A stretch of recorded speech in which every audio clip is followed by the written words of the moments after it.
Apple ஐஃபோனில் சாஃப்ட்வேரை hack பண்ணி பார்த்துருப்பீங்க. நம்ம இந்த வீடியோவில் ஹார்ட்வேரை ஹேக் பண்ணியிருக்கோம். எப்படி அப்படிங்கிறத வீடியோ ஃபுல்லாக பார்த்துட்டு நீங்களே தெரிஞ்சுக்கோங்க. ஆப்பிள் ஐஃபோனில் எந்த ஒரு ஹார்ட்வேர் பார்ட்டை நம்ம சேஞ்ச் பண்ணாலும் அன்னோன் பார்ட் அப்படிங்கிற மெசேஜ் காமிச்சிட்டே இருக்கும். ஸோ அந்த மெசேஜ் காமிக்காமல் நம்ம ஐஃபோனே ஹேக் பண்ணி இந்த ஒரு வேலையை பார்த்துருக்கோம். ஐஃபோன் 11 ப்ரோவோட டச்சை மட்டும் மாற்றிருக்கோம். இதில் பார்த்தீங்கன்னா ப்ரோக்ராமிங் வந்து டச் ஐசியில் இருக்கிறதுனால நீங்கள் இந்த டச் ஐசி சேஞ்ச் பண்ணாமல் டச் மாற்றுறீங்க அப்படின்னா கண்டிப்பாக எரர் காமிச்சிட்ருக்கோம். ஸோ அந்த ப்ரோக்ராமிங் ஐசியை மட்டும் நம்ம ரிமூவ் பண்ணி புது டச்சில் ஃபிக்ஸ் பண்ணி ஐஃபோனையே நம்ம ஹேக் பண்ணியிருக்கோம். ஸோ இப்போது இந்த எல்லா ப்ராசஸுமே நான் உங்களுக்கு வீடியோவில் காமிக்க போகிறேன். வீடியோவை ஸ்கிப் பண்ணோம் பார்த்தீங்கன்னா உங்களுக்கு எல்லா ஸ்டெப்போடையும் ஐடியா கிடைக்கும்.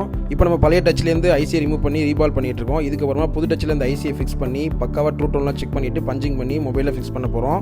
இதே மாதிரி ஆப்பிள் ஐஃபோனில் வரக்கூடிய எல்லா எரரையுமே நம்ம ஃபிக்ஸ் பண்ணி கொடுத்துட்ருக்கோம் நம்ம பாலா மொபைல் வேர்ல்டில். நம்மகிட்ட கொரியர் சர்வீஸ் இருக்குது. நீங்கள் வெளியூரில் இருந்தீங்கன்னா கொரியர் மூலமாக அமைச்சு பக்காவாக ரெடி பண்ணிக்க முடியும். இப்போ இந்த ஐஃபோன் 11 ப்ரோ நம்ம செக் பண்ணி காமிச்சிட்ருக்கோம். ட்ரூ டோன் அப்புறமா எந்த ஒரு எரருமே இல்லாமல் பக்காவாக நம்ம டச்சை மாற்றி முடிச்சிட்டோம். நம்ம வீடியோலாம் இப்போ தான் ஃபஸ்ட் டைம் நீங்கள் பார்க்குறீங்க அப்படின்னா மறக்காமல் நம்ம பேஜை ஃபாலோ பண்ணி வச்சுட்டு